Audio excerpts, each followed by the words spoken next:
Hello, আসসালামু আলাইকুম জনগণ, সবাই কেমন আছেন? আশা করছি সবাই অনেক বেশি ভালো আছেন। আপনার দোয়া ভালোবাসায় আমি অনেক বেশি ভালো আছি। আজকের ভিডিও টাইটেল এবং টপিক দেখে আশা করি বুঝে গেছেন যে কী টপিক নিয়ে ভিডিওতে চলেছে। তো আমরা কিন্তু আজকে বিকাশ মার্চেন্ট অ্যাকাউন্ট নিয়ে কথা বলবো। এখানে কিন্তু বিকাশ মার্চেন্ট অ্যাকাউন্টের সমস্ত তথ্য রয়েছে। তো এই ওয়েবসাইটের লিঙ্কটা আমার ভিডিও ডেসক্রিপশন বক্সে পেয়ে যাবেন, ওইখান থেকে ভিজিট করে আপনারা দেখতে পারেন। তো আগে কিন্তু আমরা যখন পিআর অ্যাকাউন্ট করতাম তখন কিন্তু এই ওয়েবসাইটটা ব্যবহার করে আমরা কিন্তু খুব ইজিলিভাবে অ্যাকাউন্ট করতে পারতাম। আমি আবারও দেখাচ্ছি। এখানে কিন্তু আমাদের দুইটা প্রসেস, মানে এখানে সহজভাবে তৈরি করুন, মানে এটা হচ্ছে অনলাইন বিজনেসের জন্য। তো এখানে হচ্ছে যে ফ্রি সাইন ইন করুন, তারপরে হচ্ছে একটু নিচে আপনি লক্ষ্য করলে এখানে দেখতে পারবেন যে মার্চেন্ট অ্যাকাউন্ট নেই, সমস্যা নেই, রেজিস্ট্রেশন করুন। তো আমাদের যেহেতু মার্চেন্ট অ্যাকাউন্ট নেই, আমরা নিউভাবে রেজিস্ট্রেশন করব। সেক্ষেত্রে আমরা কী করব? সেক্ষেত্রে এই যে নিচে লেখা আছে মার্চেন্ট অ্যাকাউন্ট নেই, সমস্যা নেই, রেজিস্ট্রেশন করুন, এরকম লেখা থাকবে। এখানে আমরা একটা ক্লিক করে দিই, তাহলে এখানে একটু আমি দেখাচ্ছি এখানে কী অপশন আসে বা কী সমস্যা। তো আগেই বলে দিচ্ছি, মার্চেন্ট অ্যাকাউন্ট কিন্তু বর্তমানে অনলাইনে করা যায় না। তাই আপনারা কি করবেন, আমাদের সাথে যোগাযোগ করে যে কোনো মার্চেন্ট অ্যাকাউন্ট নিতে পারেন, যেমন পিআরএ, লাইট এ, লাইট বি, যে কোনো অ্যাকাউন্ট আমাদের কাছ থেকে নিতে পারেন। তো আমরা যখন অ্যাকাউন্ট নেই, রেজিস্ট্রেশন করে এখানে ক্লিক করে দেওয়ার পরে এইরকম একটা পেজে চলে এসেছি। এখানে আসার পরে আপনারা কি করবেন, এই যে এখানে আপনারা এই যে এখানে দোকানের নামটা দিবেন, আপনার যেই নামে মার্চেন্ট অ্যাকাউন্টটা হবে বা আপনার যেই নামের দোকানটা রয়েছে সেই নামটা এখানে দিয়ে দিবেন। এখানে আপনার জেলা নির্বাচন করুন, এখানে আপনার জেলাটা দিয়ে দিবেন, আপনি যে জেলায় বসবাস করতেছেন। তারপর হচ্ছে নিচে এলাকা, আপনি যেই এলাকায় বসবাস করতেছেন বা যেই বিকাশ কাস্টমার কেয়ারের আছে সেটা এখানে দিয়ে দিবেন। তারপর হচ্ছে একজন যোগাযোগ, মানে আপনার সাথে যোগাযোগ করবে বা যে কারোর সাথে যোগাযোগ করবে সেই নামটা এখানে লিখে দিবেন।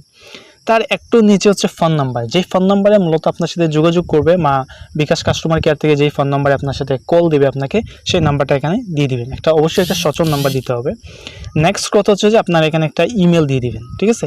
আপনি একটা সচল ইমেল দিবেন, হয়তো ইমেলের মাধ্যমে আপনার সাথে যোগাযোগ করতে পারে ওরা। তারপর হচ্ছে আপনি অতিরিক্ত কোনো তথ্য যদি এখানে জমা দিতে চান বা আপনার ব্যবসা আছে বা আপনার মার্চেন্ট কিসের জন্য প্রয়োজন, এই বিষয়ে যদি কিছু লিখতে চান তাহলে এখানে লিখতে পারবেন, এই যে অতিরিক্ত তথ্য। তার নিচে হচ্ছে যে আপনার কি জাতীয় পরিচয়পত্র আছে, আপনার অবশ্যই মার্চেন্ট অ্যাকাউন্ট করতে জাতীয় পরিচয়পত্র লাগবে, তার জন্য এখানে হাতে ক্লিক করে দেবেন।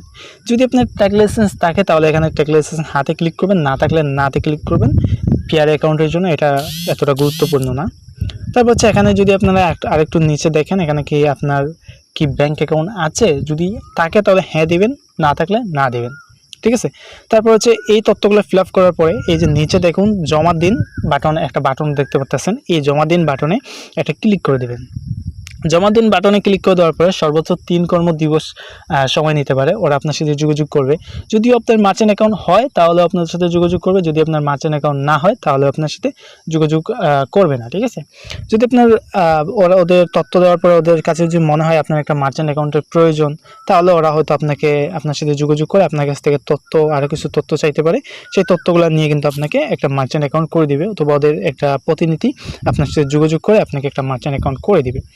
তো তার চেয়ে সহজ বিষয় হচ্ছে যে যদি আপনারা মার্চেন্ট অ্যাকাউন্ট যদি আমাদের মাধ্যমে করে নিতে চান, তাহলে আপনার যে ডকুমেন্ট আমরা চাইবো সেই ডকুমেন্ট আপনারা দিবেন। ডকুমেন্ট আপনার কাছ থেকে নিয়ে সর্বোচ্চ আমরা 24 থেকে 48 ঘন্টার মধ্যে আপনাকে একটি অ্যাকাউন্ট অ্যাক্টিভ করে দিতে পারবো।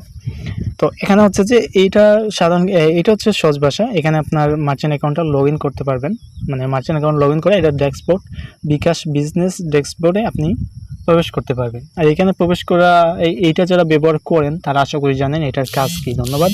এই ছিল আজকের ভিডিও কেমন হয়েছে অবশ্যই কমেন্ট করে জানাবেন।